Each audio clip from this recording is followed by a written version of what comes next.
Hare Krishna. Buenos días. Saludos para todos. Estamos en 1 de octubre. Jueves, primer día del mes de octubre. Estudio y lectura de Bhagavatam. Hoy tenemos unos versos muy interesantes de los que vamos a leer hoy. Del 34 en adelante. Es muy interesante esta sección que vamos a ver hoy, en donde aparece una escena igual o similar a la escena de la Bhagavad Gita, en donde Arjuna quería mostrar una compasión y estaba sintiendo compasión por el bando opuesto, por todos en realidad. Y aquí lo encontramos otra vez a Krishna hablándole de la compasión.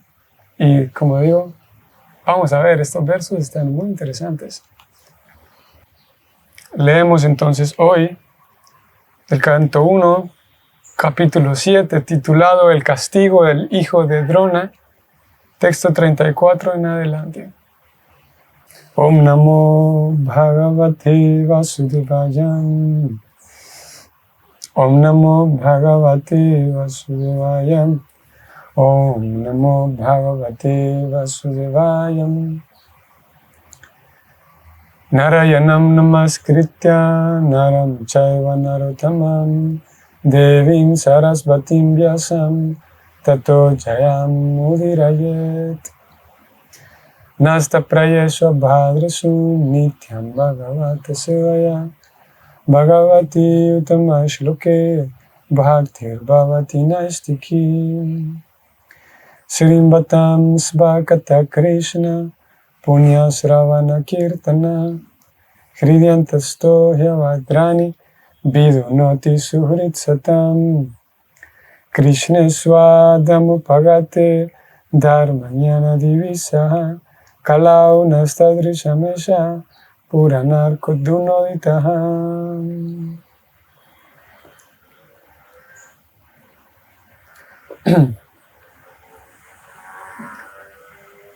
Muy bien.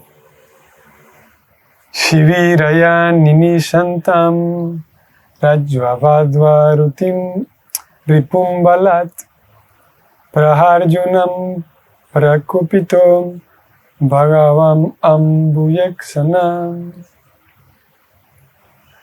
Shiviraya Ninishantam Rajvavadvaritum Balat Praharjunam Prakupitom Bhagavan Ambuyeksanam. Vamos a cerrar esto. Okay. Traducción del verso y significado, ambos dados por Srila Prabhupada. Traducción. Después de haber atado a Ashvatthama, Arjuna quiso llevarlo al campo militar. La personalidad de Dios, Sri Krishna, mirando con sus ojos de loto, le habló al iracundo Arjuna.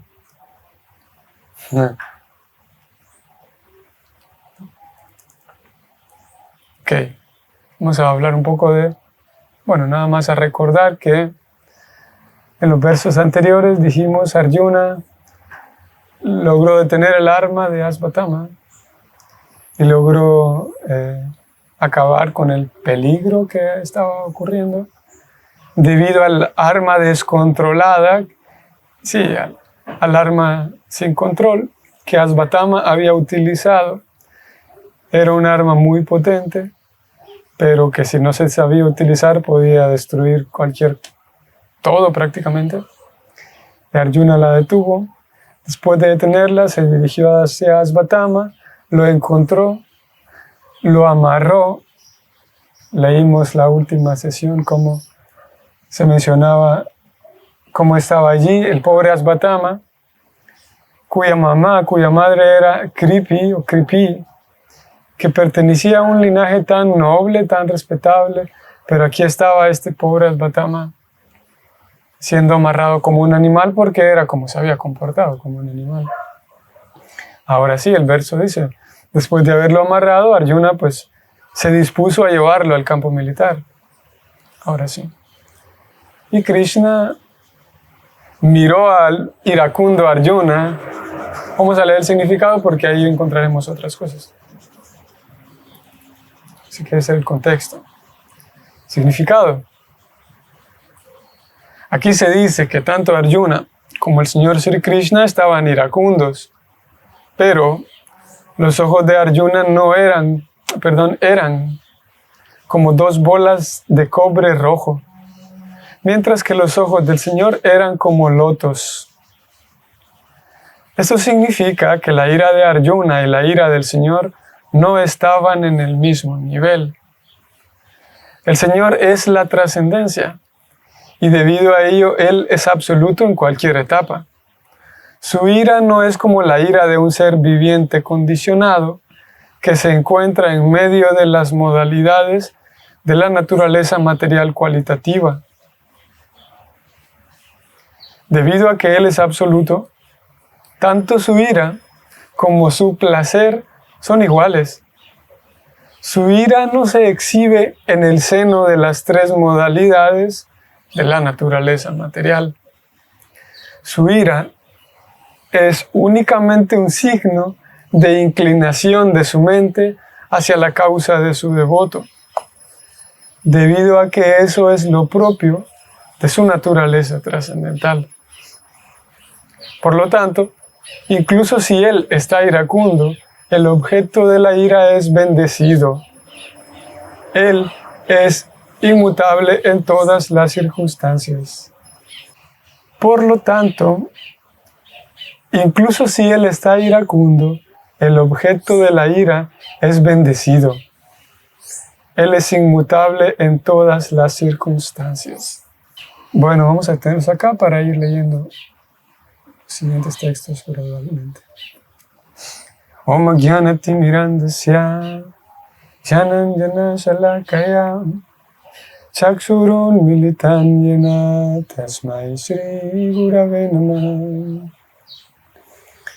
Shri Chaitanya Manovistam Stapitam Yena Bhutale Swayam Rupa Kadamahyam Dadati Swapadantikam. He Krishna Karuna Sindhu Dinabandhu Jagatpate Gopesha Gopika Kanta Radha Kanta Namostute Tapta Kanchana Gaurangi Radhe Vrindavaneshwari Vrishavan Musute Devi Pranamami Hari Priye Vanchakalpatarubhyascha Kripa Sindhu Vyayavacham Patitanam Pavanebhyo Vaishnavevyo Namo Namah.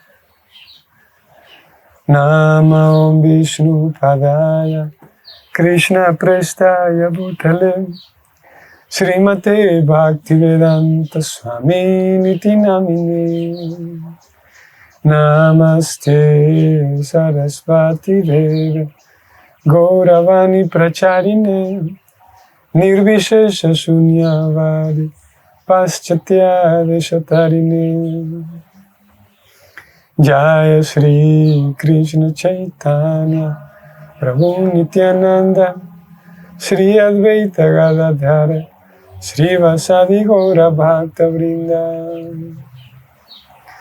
Hare Krishna,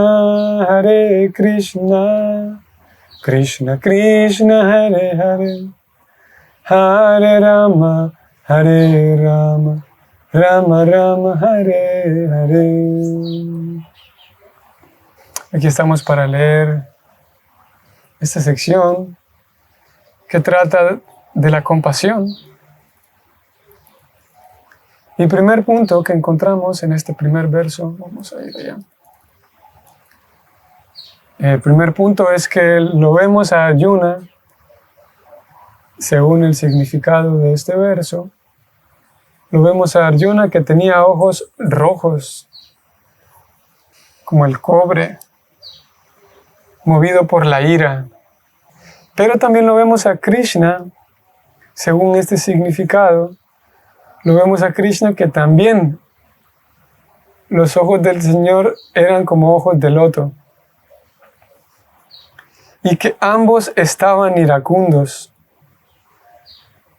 Vean, tanto Arjuna como el Señor, ambos estaban iracundos. En algunas ocasiones hemos hablado y tocado el punto de cómo el Señor Supremo y el universo, todo el plano espiritual, según Srila Prabhupada y según toda nuestra filosofía de conciencia de Krishna, el mundo espiritual es el mundo real y el mundo material no es más que un reflejo. Las palabras que Prabhupada utiliza es que el mundo material es un reflejo desvirtuado. El mundo material es un reflejo desvirtuado del mundo espiritual. Y que todo lo que existe en el mundo material existe de manera natural y de manera pura en el mundo espiritual. Y más aún, no hay nada en el mundo material que no tenga su origen en el mundo espiritual. Porque en fin de cuentas el mundo material es eso. Es una réplica borrosa y una réplica desvirtuada, es una mejor palabra, del mundo espiritual. Así que en un sentido, no puede existir nada aquí en este lugar que no exista en el mundo espiritual porque es el mundo original. Todas las emociones que se experimentan en el mundo material tienen su origen en Krishna, básicamente. Tienen su origen en Dios. Y aquí estamos hablando de la ira. Con frecuencia también hay algunas ideas de vida espiritual que consisten o que conciben que la vida espiritual significa todo el mundo sonrisas, todo el tiempo sonrisa, todo el tiempo nobleza, todo el tiempo paz y armonía. Sin embargo, la teología Vaishnava describe, y toda la literatura Vaishnava describe a una suprema personalidad de Dios, describe a unas actividades de Krishna, como en este momento lo vemos que el Señor Krishna estaba iracundo. Si vamos al uso de las palabras, no es lo mismo, como aquí estamos leyendo, no es lo mismo decir que el Señor Krishna estaba iracundo a decir que el Señor Krishna, movido por la ira, actuó de cual o cual manera. Porque de vuelta no es lo mismo estar iracundo y ser movido por la ira. Podría dar la impresión que la ira es un sentimiento malo, ¿no? ¿Por qué es un sentimiento malo? Porque la ira, cuando yo soy movido por la ira, pues causo daño a otros. Y este razonamiento de que la ira es algo malo, de que aquí podemos meter incluso al ego. Recuerden que hace algunos días hablábamos de el ego y cómo el ego se le ha, en algunos círculos, se le ha satanizado tanto que decir ego es como, eso es el ego. Pero en realidad vamos a ver ahora cómo la ira, el ego mismo, la lujuria y todas, hay algunas, la codicia, la avaricia,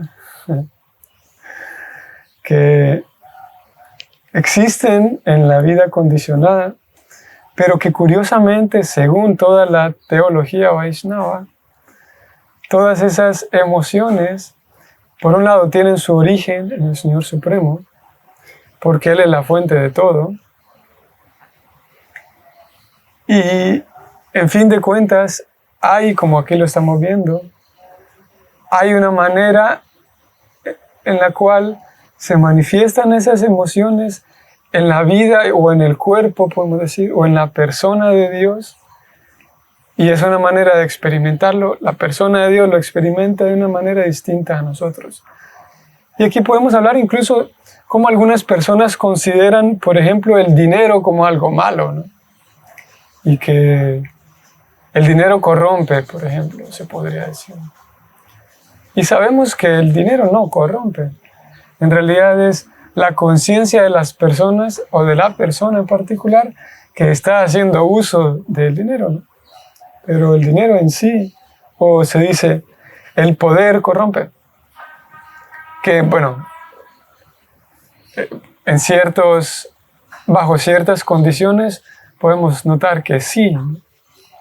Pero ¿en qué condiciones debe estar una persona para que el dinero la corrompa? ¿En qué condiciones debe estar una persona para que el poder la corrompa? ¿En qué condiciones debe estar una persona? Así como el dinero y el poder pueden corromper a una persona, asimismo deben haber ciertas circunstancias para que la ira corrompa a una persona. Y esas condiciones básicamente es que el alma es la persona quien está siendo puesta frente a la ira, la persona quien está siendo puesta frente al dinero, en este caso, o frente al poder.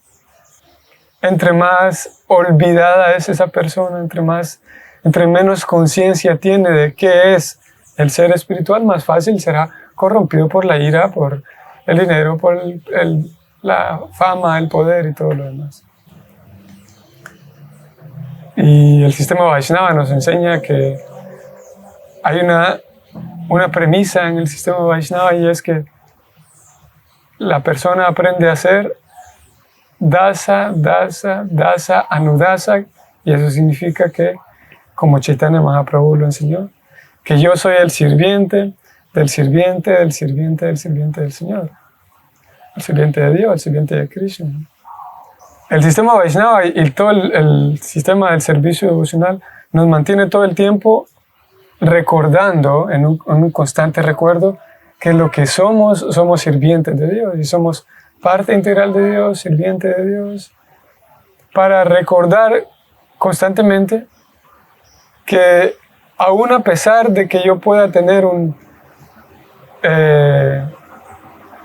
pueda recibir poder, como decíamos, como un puesto, pueda recibir una responsabilidad, pueda recibir fama, pueda recibir dinero, en todas las circunstancias soy únicamente un instrumento de Dios.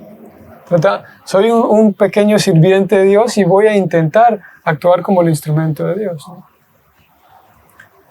A pesar de que haya recibido un puesto, yo no soy y es lo que se nos enseña en el sistema Vaishnava, ¿no? A pesar de que haya recibido un puesto de responsabilidad, no soy ese puesto, soy un sirviente del Señor. Y similarmente, si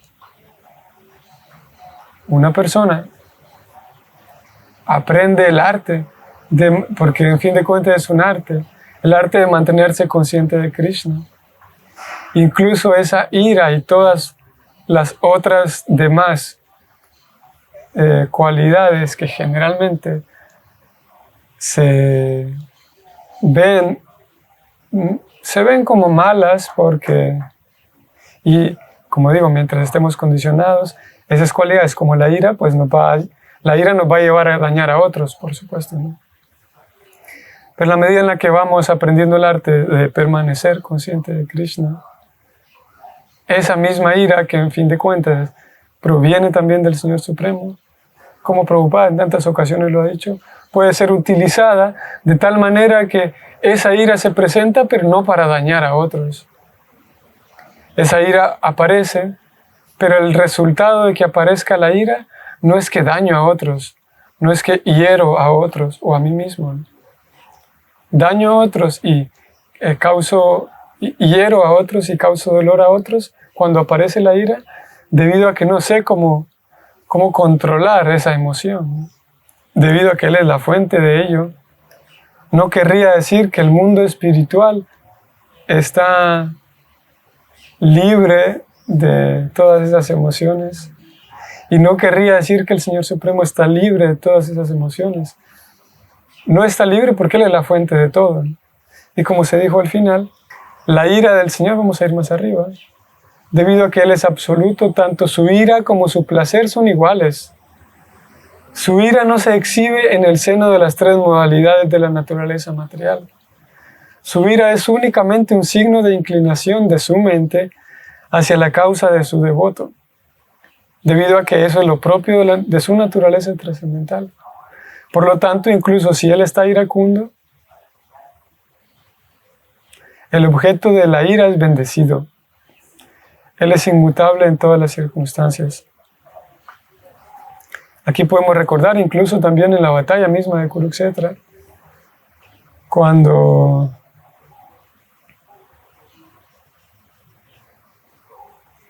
Krishna, en cierto momento, Arjuna estaba peleando con su abuelo Bhishma. Este es un hecho conocido también. Arjuna estaba peleando en una ocasión. Arjuna estaba peleando con su abuelo Bhishma.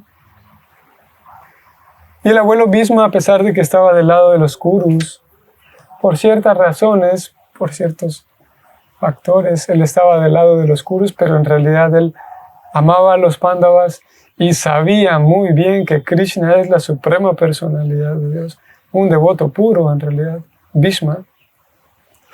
Pero por algunas razones políticas, principalmente, él estaba del lado de los Pándavas, digo, del lado de los Kurus.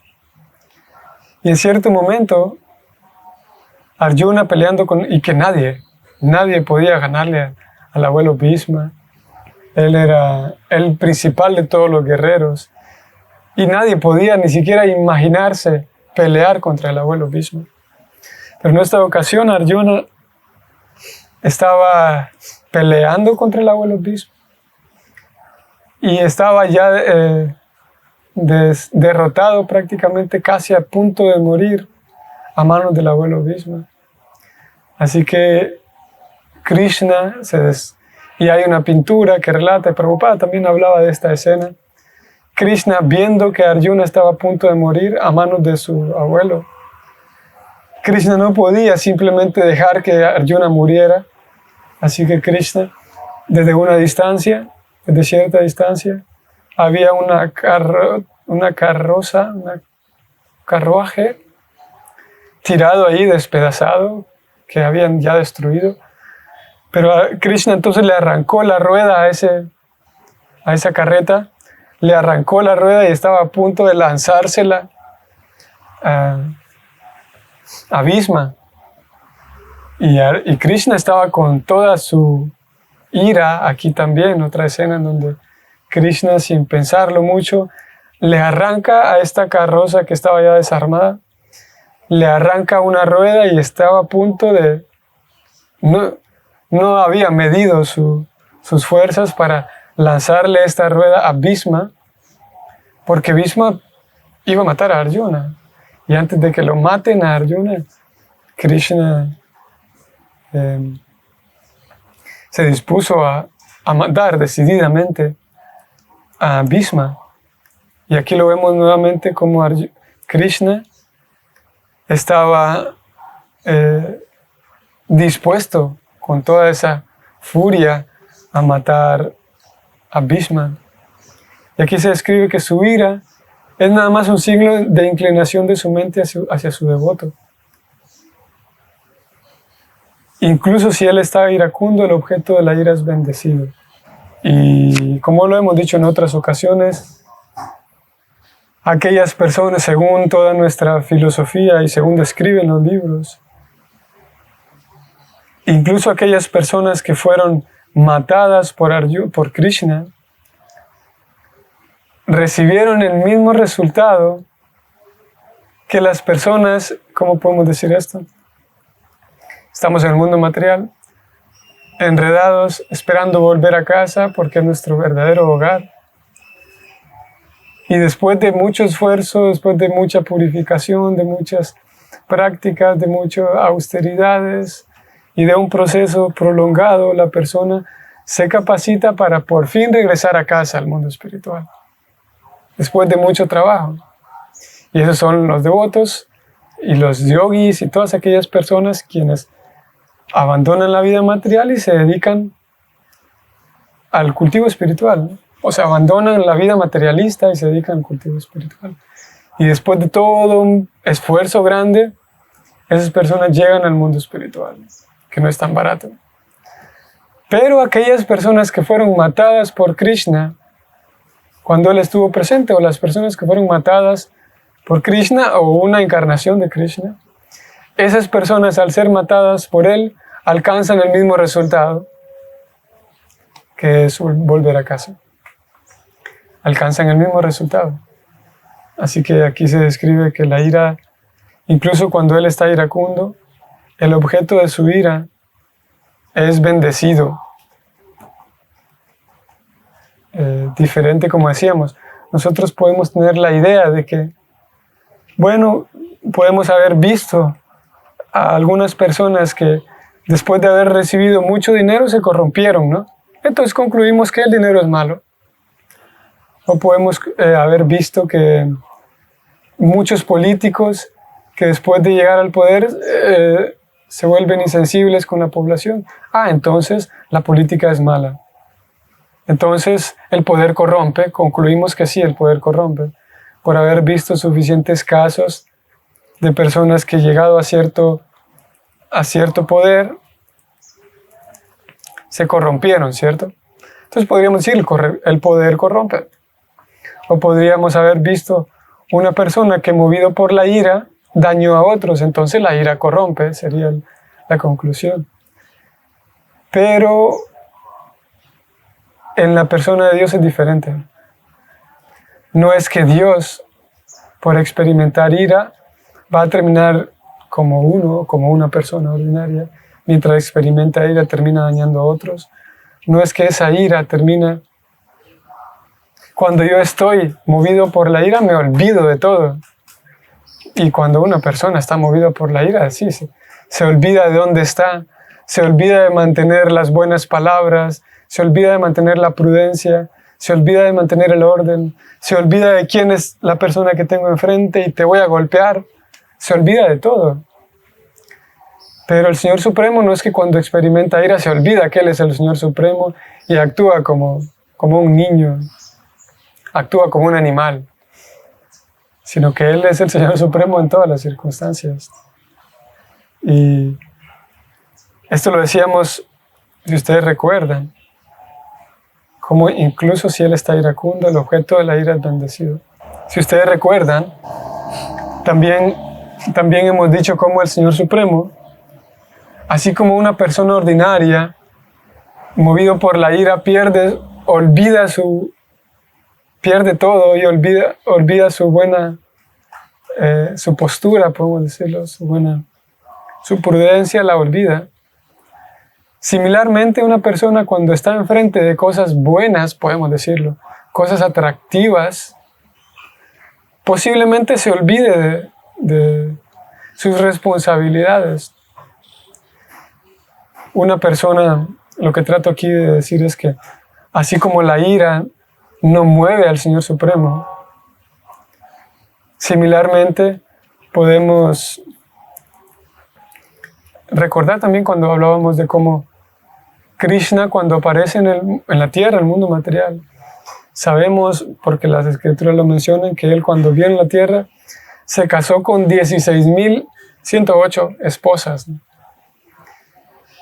Y la conclusión podría ser de que, bueno, y hay personas que concluyen esto, y a esta forma de pensar se le conoce como el pensamiento Mayavada o Mayavadi. Y es que el pensamiento Mayavadi dice, ok, cuando el Señor Supremo desciende a la tierra y tiene experiencia y Él se da cuenta de lo que son las relaciones sexuales, entonces Él quiere casarse con un montón de mujeres. 16,108 mujeres. Claro, porque cuando Él entró al mundo material, se dio cuenta el placer de la relación sexual. Entonces Él, movido por el placer sexual, se casó con una cantidad de mujeres tan grande que, claro, el Señor Supremo no pudo contenerse. Y eso se le conoce como la filosofía mayavada, que considera que la maya, la potencia externa, los placeres materiales, cuando se presentan frente a Dios, Dios no puede resistirse ante los placeres materiales. Una cosa un tanto extraña, ¿no? Porque si ya en el mundo material hay suficientes yogis, no solamente yogis, pero hay suficientes personas que de manera voluntaria han decidido mantenerse distantes de los placeres materiales, así burdos, y pierden el gusto por los placeres materiales. Y no solamente personas en un cultivo espiritual, sino ha habido, por ejemplo, en la historia, y hay personas que no necesariamente por una búsqueda espiritual, pero hay personas quienes de manera voluntaria y de manera, como digo, no con fines espirituales, se mantienen distantes de placeres ordinarios, placeres materiales ordinarios, como el placer sexual incluso. ¿Qué decir entonces que el Señor Supremo cuando aparece, Él se ve movido, se ve, como se diría en pocas palabras, se le hace agua a la boca al Señor Supremo cuando entra al mundo material? Él se ve tentado por placeres que muchas personas ordinarias ya abandonaron. Personas ordinarias, seres comunes ordinarios, perdieron el gusto por esos placeres, pero el Señor Supremo cuando desciende, a Él sí, no se resiste a esos placeres. Esa es la idea mayavada, o es una de las ideas mayavadas. Pero digo todo esto porque así como la ira no es una ira ordinaria la del Señor, porque a fin de cuentas la persona, el objeto de la ira termina siendo bendecido, como se decía, al mismo tiempo, cuando lo vemos a Él, 16.108 esposas. Esto hay, por esa razón, todas esas historias de Krishna, en realidad es necesario comprenderlas a través de la ontología. ¿Qué es la ontología? El tatua o la filosofía detrás. Hay un porqué detrás. Y el por qué razón Krishna se casa con 16.108 esposas. El por qué no es solamente porque, claro, porque él, movido por el puro placer sexual, porque quería disfrutar, pasarla bien, ¿no? Hay un porqué menos bruto, menos burdo. Claro que una persona, mientras tenga su cabeza, mientras sus formas de medir la vida sean burdas, una persona va a concluir que, bueno, aquí está Krishna actuando también de manera burda, porque, como dice el mantra, el león juzga por su condición. Entonces alguien va a decir, claro, Dios se casó con un montón porque qué bonito casarse con un montón. Pero nuestra filosofía escribe, lo hemos leído, de repente no lo hemos profundizado mucho en nuestras sesiones de la mañana, pero nuestra filosofía escribe que el Señor Supremo, en el mundo espiritual hay cantidad ilimitada de roles y el Señor Supremo actúa, toma el papel de acuerdo al cual su devoto quiere que el Señor Supremo actúe de acuerdo a cuál papel. Entonces el Señor Supremo actúa de esa manera. Y se puede, si ustedes recuerdan, voy a mostrárselos. Esto es en la introducción de Bhagavad Gita. Vemos que la Bhagavad Gita se le instruyó a Arjuna especialmente por él ser un devoto del Señor, un alumno directo de Krishna y un íntimo amigo de él. Por lo tanto, quien mejor entiende la Bhagavad Gita es la persona que tenga cualidades similares a las de Arjuna. Es decir, dicha persona debe ser un devoto que tenga una relación directa con el Señor. En cuanto uno se vuelve un devoto del Señor, tiene también una relación directa con Él. Este es un tema muy complejo, pero en pocas palabras se puede decir que un devoto tiene una relación con la suprema personalidad de Dios de una de estas 5 maneras. Se puede ser devoto en un estado pasivo, en estado activo, Se puede ser devoto como amigo, como padre o madre, o se puede ser devoto como amante conyugal.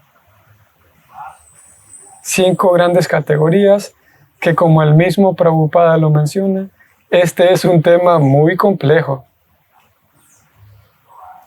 Y que a lo largo de toda la Bhagavad Gita en 900 páginas, Prabhupada no vuelve a mencionar nada de este tema. Esto es todo lo que él dice. En el Bhagavatam, por supuesto, ahí se menciona más. Y se menciona con detalle. Aquí el punto es que hay diferentes devotos que tienen diferentes atracciones hacia Krishna. Y cuando Krishna apareció, hay toda una historia también del porqué. Y estas habían sido 16,000 doncellas que habían sido secuestradas por un rey malvado también. Y Krishna, como siempre protector de sus devotos, Krishna fue para castigar a este rey que era muy malvado, salvar a las doncellas. Y ellas, movidas por la devoción, no son solamente puros asuntos ordinarios, sino ellas movidas por la devoción primero y sintiendo una atracción genuina por Dios, al mismo tiempo sintiendo una atracción genuina por Dios a través de la devoción, pero en un humor conyugal, como aquí lo acabamos de decir. Ellas le pidieron que por favor, queremos servirte como esposas, queremos ser tus esposas, pero para servirte al mismo tiempo. Como Prabhupada lo dice, este es un tema muy complejo, que no es solamente a través de la pura erudición y los puros conceptos mundanos que se logra entender. Claro que hacemos un esfuerzo por estudiarlo en conceptos intelectuales, pero a fin de cuentas es un tema bastante complejo. El asunto está de que el hecho de Krishna casarse con 16,108 esposas, el hecho de Krishna mostrar esta ira, no es una ira ordinaria como la de nosotros, que olvido todo y termino gritándote y dañándote y pierdo mis cabales, algo de mis cabales. Y lo mismo Krishna casándose con tantas esposas, él no es movido por esa lujuria tan ordinaria y tan absurda y tan barata como lo sería un ser humano ordinario. Voy a ir a algunos comentarios. Sol, Hare Krishna. Sol, ella dice que ¿qué tan sumisos debemos ser cuando somos sirvientes de Dios? ¿Con quién debemos serlo y aparte del maestro espiritual? ¿Con quién debemos serlo aparte del maestro espiritual? En ocasiones, cuando aprendemos a ser sumisos, los que están a nuestro alrededor confunden esa sumisión con debilidad y se acostumbran, incluso se aprovechan, quizás sin mala intención, dependiendo de la persona, se aprovechan muchas veces haciéndonos sentir menos. Sinexi, Hare Krishna, saludos. Saludos a Sinexi.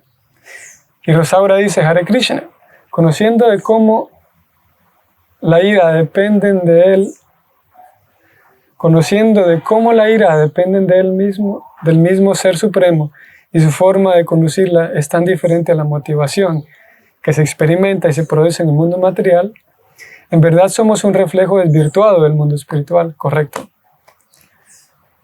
Aquí es un reflejo desvirtuado porque nosotros experimentamos todas esas cosas y al experimentarlas, esa ira, yo termino dañándote.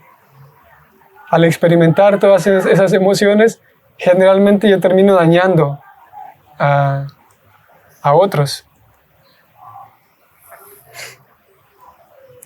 Y por esa razón es un reflejo desvirtuado. Incluso el supuesto amor que alguna vez hablábamos, incluso yo, movido por el amor, puedo terminar dañando a alguien más. Movido por el amor que tengo por mi hijo, por mi hija, termino, el ejemplo que dábamos, termino haciéndole las tareas porque pobrecito se pone a llorar porque no entiende, entonces yo le voy a hacer las tareas. Incluso el amor puede terminar siendo, y le puede hacer un daño terrible, ¿no?, a otra persona. Y esto en el caso con un niño, pero hay muchas maneras en las cuales el supuesto amor termina dañando. Y definitivamente un reflejo desvirtuado por ¿Por qué reflejo desvirtuado? Porque al momento de expresar esas emociones, el resultado de expresar esas emociones es dañar a otros. Mientras que en el plano espiritual, el resultado de expresar todas estas emociones termina siendo beneficioso para otros. Y es por eso que en el mundo espiritual se experimentan la tristeza, por ejemplo, la melancolía, la ira, como hoy lo vimos, el estrés, la ansiedad. Son emociones que están en el mundo espiritual, solo que en el mundo espiritual, al experimentar esas emociones, en el plano y el mundo espiritual, esas emociones aumentan en la persona el amor por Dios. Es un poco extraño, ¿no? Vamos con Michelle. Sol Michelle, ¿qué tan sumisos debemos ser? Y aquí se responderá un poco esta pregunta y la tendremos aquí de momento, Sol, para ver la sumisión y la forma en la que Krishna resuelve este asunto. Leamos los siguientes versos. El Señor Krishna dijo: Oh Arjuna, no debes exhibir misericordia y liberar a este familiar de un brahmana, Brahmabandhu, pues él ha matado a unos niños inocentes mientras dormían. Vean que Krishna le dice a Arjuna: no mates a este supuesto brahmana. Aquí se agrega Brahmabandhu, pero en palabras, y bueno, literalmente es el amigo de un brahmana, familiar de un brahmana. Pero para traerlo en palabras nuestras sería como: no mates a este supuesto brahmana, Arjuna. Él solamente es un supuesto. No merece que lo trates como un brahmana. Y vean qué curioso que Krishna le dice a Arjuna: pues él ha matado a unos niños inocentes mientras dormían. O sea, Krishna está hablando aquí de que él ha hecho algo malo. Ni siquiera está hablando de que eran tus hijos, Arjuna. Todavía no pensemos en que si eran hijos tuyos o hijos de quién. El punto aquí es que él actuó mal, como un animal. Fue a matar, ni siquiera un animal hace eso. Fue a matar a unos niños inocentes. Más adelante vamos a recordar que eran tus hijos, Arjuna, pero ahora no importa si eran los tuyos o los de quien sea. Él mató a unos hijos inocentes y no debes exhibir misericordia. Veamos el significado. La palabra Brahmabandhu es significativa a una persona que por alguna razón nace en la familia de un brahmana, pero que no es apta para recibir el nombre de brahmana. Se le da el tratamiento del pariente de un brahmana y no de brahmana. Esto lo hemos hablado las otras veces. El hijo de un juez de un tribunal superior no es de hecho un juez del tribunal. Pero no hay nada de malo en referirse a él como el familiar de un hombre del honorable magistrado. Por consiguiente, así como uno no se convierte en juez del tribunal superior solo en virtud del nacimiento, asimismo uno no se convierte en brahmana simplemente por derecho de nacimiento, sino mediante la adquisición de cualidades esenciales de un brahmana. Así como en la magistratura del Tribunal Superior, ese es un puesto que se le da a un hombre capacitado. Asimismo, el puesto de brahmana se obtiene únicamente por aptitud. El Shastra ordena que incluso si se ven buenas cualidades en una persona nacida en cualquier otra familia que no sea la de un brahmana, el hombre apto tiene que ser aceptado como brahmana. E igualmente, si una persona nacida en la familia de un brahmana está desprovista de la aptitud brahmínica, entonces debe ser tratada como un no brahmana, o como mejor dicho, un pariente o un supuesto, un pariente de un brahmana. El Señor Sri Krishna, la autoridad suprema de todos los principios religiosos y los Vedas, ha señalado personalmente esas diferencias y en los siguientes slokas va a explicar la razón de ello. Bueno, aquí Prabhupada habló de la posición social. Vean lo que dice Krishna. Una persona que conoce los principios de la religión no mata a un enemigo que está descuidado, embriagado, demente, dormido, temeroso o desprovisto de su cuadriga. Ni tampoco mata a un niño, una mujer, a una criatura tonta o a un alma rendida. Vean, este verso, al pobre Arjuna debe estar aquí en una encrucijada de vuelta, porque el mismo Krishna le dice que una persona que realmente conoce los principios de religión no debe matar a un enemigo descuidado, embriagado, demente, dormido, temeroso, que era como estaba Asvatama. Asvatama, el hombre, estaba temeroso, ¿no?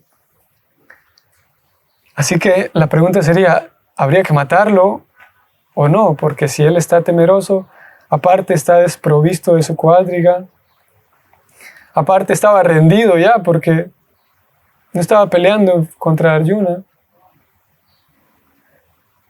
¿Qué hacer entonces? Vamos a leer este significado.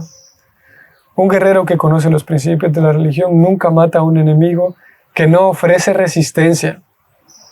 Bajo esta premisa, Arjuna no tenía por qué matar a Asvatama, porque Asvatama no estaba ofreciendo resistencia, se dejó amarrar. Antiguamente las batallas se peleaban de acuerdo con los principios de la religión, que es diferente matar a otros porque no aceptan mi religión. Eso se conocería como una guerra en nombre de la religión, supuesta guerra en nombre de la supuesta religión. En nombre de la religión es una guerra que maté a otro porque no acepta mi religión. Aquí Prabhupada escribe que las batallas se peleaban de acuerdo a los principios de la religión y no en aras de la complacencia de los sentidos.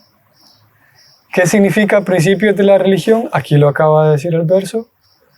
Que no es que se mata a cualquier persona, a lo bruto, a quien se ponga enfrente. No se mataba a enemigos que estén descuidados, embriagados, dementes, dormidos, temerosos o desprovistos de cuadriga. Ni tampoco a niños, mujeres o criaturas tontas o almas rendidas, inocentes. No era una guerra así ciega, sino que había principios religiosos. Y se peleaba por principios religiosos, por mantener el orden, por mantener la sociedad andando bien. No solamente porque yo voy a pelear contra estos porque no aceptan mi Dios y voy a matarlos, porque eso es una idea muy extraña. Si el enemigo resultaba estar embriagado, dormido, etc., como se mencionó anteriormente, nunca se le debía matar. Estos son algunos de los códigos de la guerra religiosa. En otras épocas, nunca se declaraba la guerra por los caprichos de líderes políticos egoístas. La guerra se efectuaba sobre la base de principios religiosos libres de toda clase de vicios. La violencia que se aplica, vean, la violencia que se aplica de acuerdo con los principios religiosos es muy superior a la llamada no violencia. Aquí venimos entrando al asunto de la no violencia, en qué medida debemos ser no violentos y debemos tolerar lo que otras personas nos hagan. La violencia que se aplica de acuerdo a los principios religiosos es muy superior a la llamada no violencia. O sea que en ciertas circunstancias, yo, bajo principios religiosos, puedo no ser tolerante si alguien realmente está siendo muy violento hacia conmigo. Bajo ciertos principios religiosos, claro, no voy a declarar una guerra como Arjuna, ni voy a amarrar a la persona como Arjuna amarró a Asvatama, pero de aquí podemos ver, y vamos a leer el siguiente verso, cómo en ciertas circunstancias la supuesta no violencia, y como en el caso de Jesucristo, que está ese famoso incidente de él entrando al templo, ¿no? La supuesta no violencia, la llamada no violencia, queda detrás de ciertos principios religiosos que me llevan a mí a parar a alguien que me está causando daño, detener a alguien que se está pasando, como tú le decías, a veces de manera inocente o de manera no tan intencional, a veces sí de manera intencional. Alguien se trata de aprovechar de la nobleza de las personas. Vamos a ver el siguiente verso. Texto 37. Sigue Krishna. Una persona cruel y despreciable que mantiene su existencia a costa de la vida de otros merece ser matada por su propio bien, pues de lo contrario irá hacia abajo por sus propias acciones. Curioso, ¿no? Una persona cruel y despreciable que mantiene su existencia a costa de la vida de otros merece ser matada por su propio bien.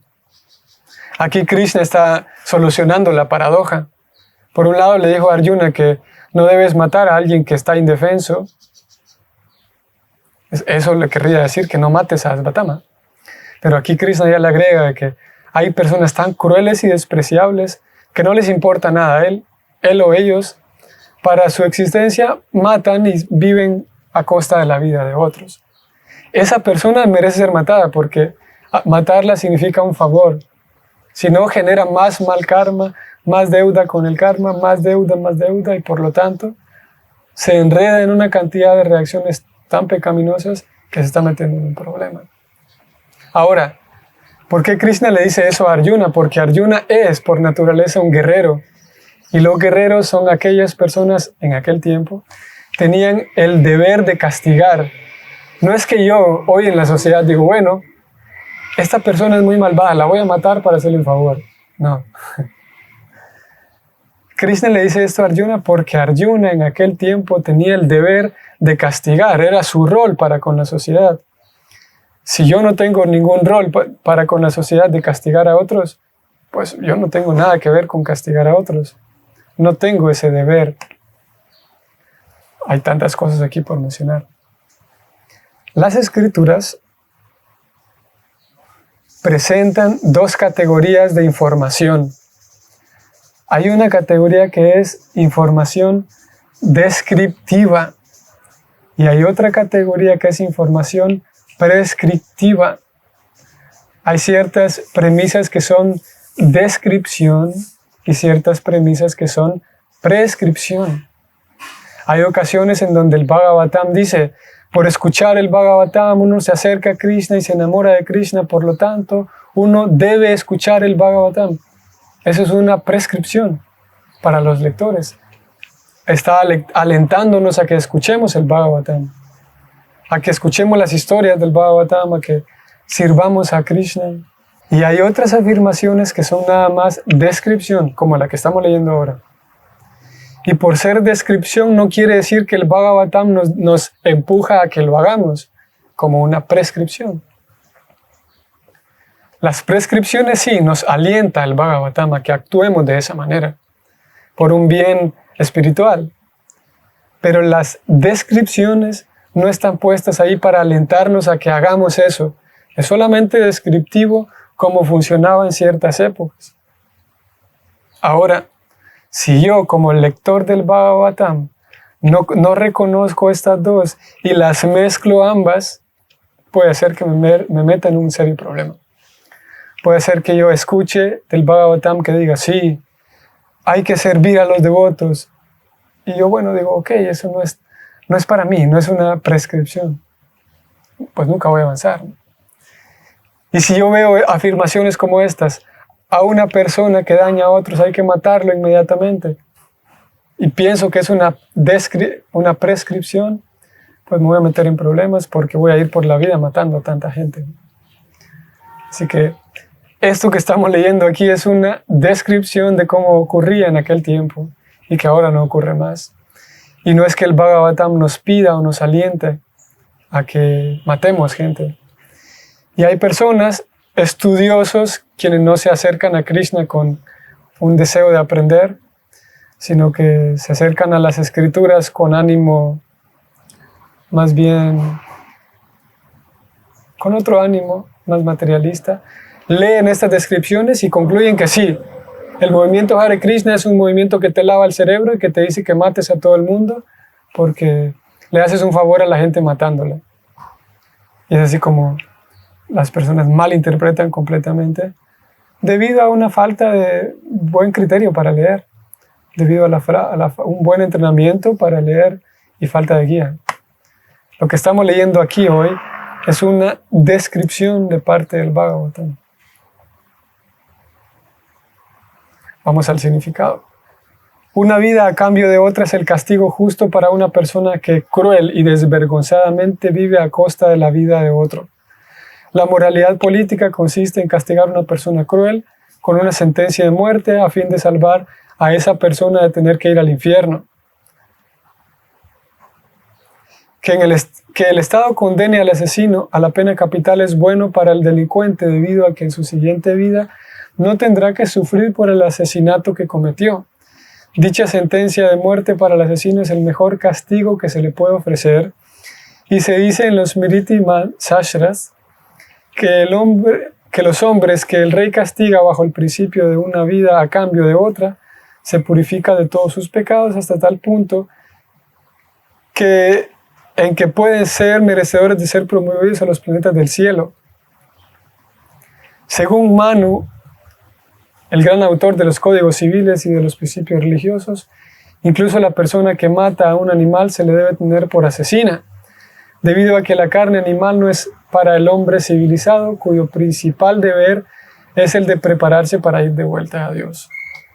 Él dice que en el acto de matar a un animal hay una conspiración habitual que hace el grupo de pecadores y todos ellos son susceptibles de ser castigados como asesinos, tal como un grupo de conspiradores que unidos matan a un ser humano.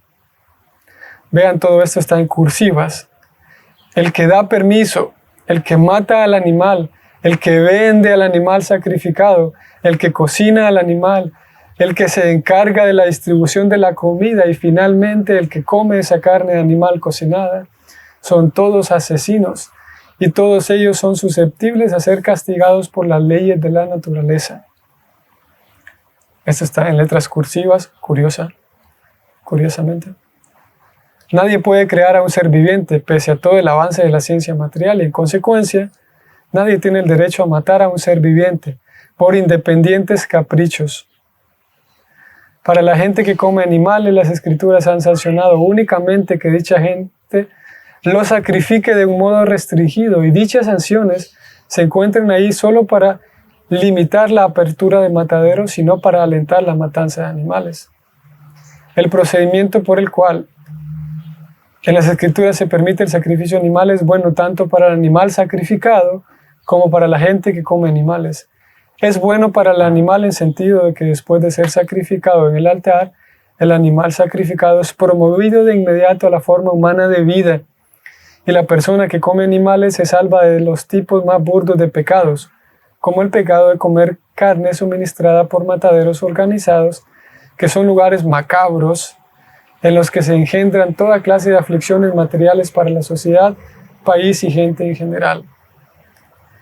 El mundo material es en sí un lugar que siempre está lleno de angustias y al alentar la matanza de animales, toda la atmósfera se contamina cada vez más con guerra, pestilencia, hambres, COVID y muchas otras calamidades indeseables. La matanza de animales es un tanto fuerte, ¿no?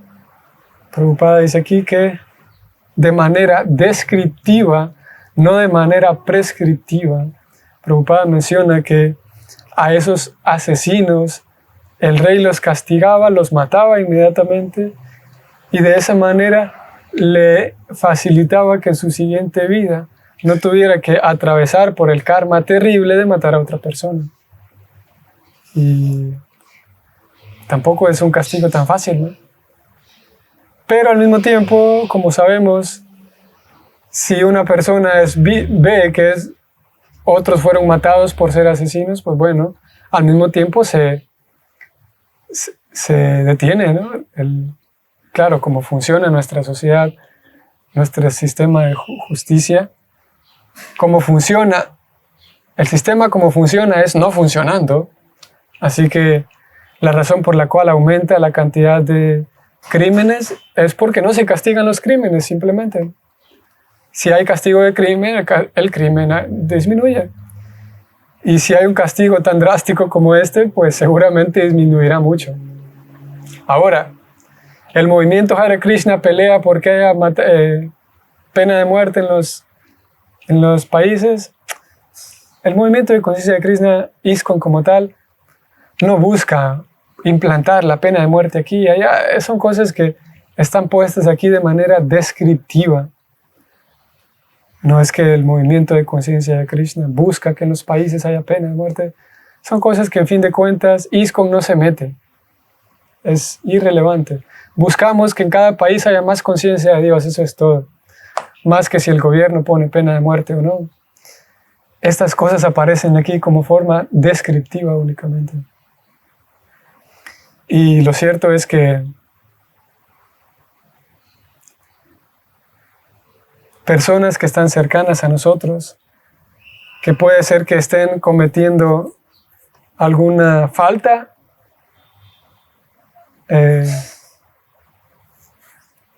alguna injusticia hacia mí mismo. Es un tanto difícil determinar. Bueno, yo podría decir es que él me está siendo injusto conmigo, así que le voy a gritar yo también. Y a veces en nombre de que yo no me voy a dejar de nadie, voy a gritarte también. Esto lo digo por traer de vuelta la pregunta, Sol, de cómo hacemos, en qué medida yo debo ser sumiso. Puedo tolerar, y bueno, es una buena medida, puedo tolerar la incomodidad generada por otros cuando sé que es de manera inintencional, de manera no planeada. Pero cuando entiendo que una persona está dañándome, una persona está dañando a otros de manera deliberada, pues puedo encarar, puedo preguntar, puedo encarar. Ahora, de mi criterio depende si hay personas que lo concluyen así. Como tú me estás gritando, entonces yo te voy a gritar, como hacíamos. O sea, hay 3 niveles. Alguien me está gritando despiadadamente. Puedo callarme y no decir nada. Puedo levantarme y cambiarme de lugar, o no visitar más ese lugar, o distanciarme de la persona. Puedo escuchar los gritos y tratar de preguntarle, pues, ¿por qué me está gritando? De repente puedo llegar a un acuerdo y lograr que deje de gritarme esa persona, y de ahí en adelante tratarnos como personas civilizadas. O puedo gritarle yo también a cambio, 4 niveles.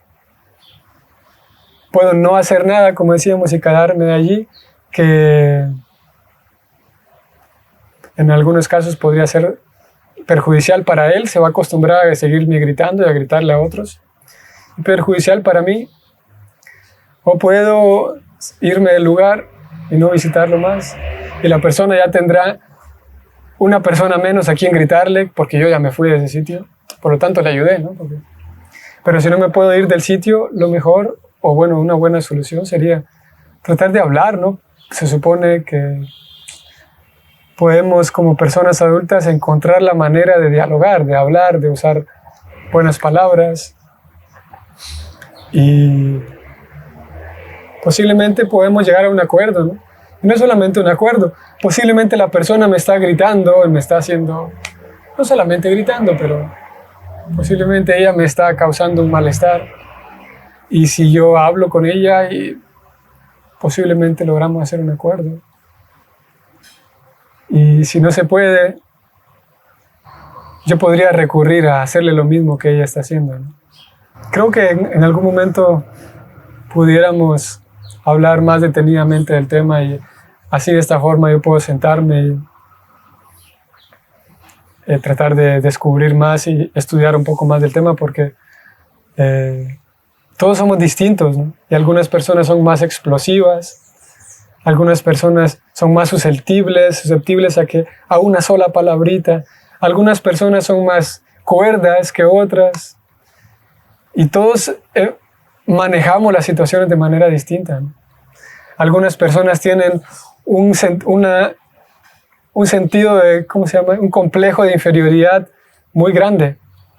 O sea, tienen un complejo de inferioridad que hace falta trabajar mucho, ¿no? Y hay personas a quienes una sola mirada ya están ofendidos, ¿no? Me senté al lado de él y ya se ofendió conmigo. A veces la autoestima está tan dañada que cualquier cosa que ocurra a mi alrededor, yo lo tomo como que esta persona es injusta conmigo, ¿no? Así que, como digo, el tema es complejo, porque cada individuo, no podemos dar así como una medida estándar de qué hacer cuando alguien te hace sentir mal. Es difícil porque, como digo, algunos estamos muy dañados así emocionalmente, y la autoestima está muy pobre, o muy poca autoestima, que es difícil definitivamente dar así la respuesta. ¿En qué medida tenemos que ser sumisos? Vale la pena prestar atención a cultivar nuestra autoestima, una autoestima sana, una valía sana de mí mismo, una visión clara de mí mismo, ni demasiado alta que camino en las nubes, ni demasiado baja que hasta miro una cucaracha y me siento mal, porque hasta las cucarachas me hacen sentir mal, soy hasta más bajo que una cucaracha. Así que autoestima, vale la pena trabajar en mi propia valía, en mi propia autoestima, y de ahí en adelante partir. Es lo que puedo decir, y siento que el tema es muy profundo y muy amplio, al mismo tiempo muy útil, muy práctico, que a mí mismo me gustaría poder hablar más del tema en su momento solo. En qué medida poder ser tolerante con lo que otros hacen, ¿no? Por ahora puedo decir eso. Noralisa, Hare Krishna. Yo pienso que la sumisión no debe llevar a la imperfección. Sí, nuevamente seguimos hablando de valores, ¿no? La sumisión, en qué medida soy sumiso y en cómo catalogo yo la perfección, la imperfección. Seguimos hablando de subjetividades y de medidas subjetivas. Por esa razón es difícil, porque yo podría, o alguien podría decir, sé sumiso en la medida en la que no caigas en la imperfección. Pero de vuelta, lo que yo catalogo como imperfección es una medida distinta a la de los demás. Seguimos ahí como a medias en la respuesta, ¿no? Hoy es jueves, ¿cierto? Podemos intentar en la tarde, hoy jueves, no, pero hoy tenemos unos temas pendientes de Bhagavad Gita. Vamos a hacer un tiempo en su momento, vamos a hacer un espacio para hablar del tema, porque es completamente práctico. Vamos a hacer un día, un espacio para hablar de eso y ver qué encontramos, ver qué respuestas encontramos en las escrituras, en los devotos mayores, en relación a la tolerancia, en relación a en qué grado ser sumiso y no caer a tener un complejo pésimo, todo eso.